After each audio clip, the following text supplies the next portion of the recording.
de 20 à 25 ans, je fonce et je suis persuadé, j'ai cette certitude, cette conviction intime que tout ce que je réalise va me rendre l'homme le plus heureux du monde.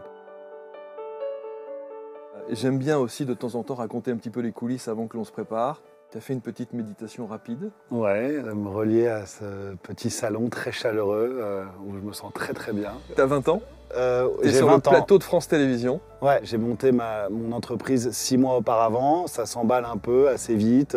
Avant, donc c'est la performance, le résultat, le succès, briller. Combien tu as d'établissements à gérer? À 30 ans, j'en ai plus que 8 déjà, mais j'en ai eu 10 au total entre 20 et 30. Restaurant et discothèque. Mais il y a un moment donné où je déchante et où à 25, 26, 27, il y a ces années un peu où je suis un peu dans la prise de conscience qu'en fait, qu'est-ce qui se passe? Pourquoi je ne me sens pas à l'intérieur bien? Pourquoi? Dans mon cas, ça révélait au fond une part de moi, en l'occurrence une part importante, qui n'était absolument pas en accord avec ce que je vivais, ce que je faisais. Mais je sentais qu'en fait, ça me mènerait nulle part parce qu'il y avait quand même des choses intérieures qu'il fallait que je règle, quoi. Sinon, ça allait d'une part se répéter, d'autre part, j'allais, en tout cas moi, pas me sentir bien. Et c'est là où je découvre Mathieu Ricard aussi. Je le dis parce que voilà, il a été évidemment important pour moi comme d'autres, mais Mathieu Ricard particulièrement, qui a vraiment été un symbole. Ah bah ouais, bravo.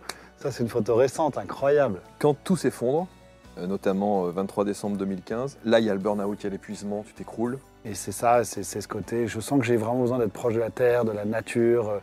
Une reconnexion. Une reconnexion. Et surtout, je sens qu'il faut que je sois loin, le plus loin possible. Je pars en janvier 2017, donc en Inde, parce que dans ce voyage au Brésil, j'ai fait la rencontre d'un maître, un maître spirituel.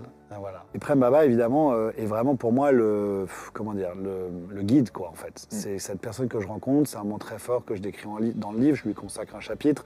C'est un grand moment pour moi de changement changement de direction, quoi. C'est comme si, en fait, tout ce que je vis intérieurement, cette rencontre cristallise, rend concret, rend possible, crée comme une sorte de chemin pour moi. Je découvre un peu tout, quoi. Les plantes, le yoga, la méditation, et puis pas mal d'autres choses, ce lien à la nature, voilà, et qui après, en fait, je vais en fait approfondir toutes ces découvertes. Et donc, c'est un maître qui appartient à une lignée de maîtres d'un ashram du nord de l'Inde, donc à Rishikesh, là où il y a donc plusieurs ashrams qui sont en fait, voilà.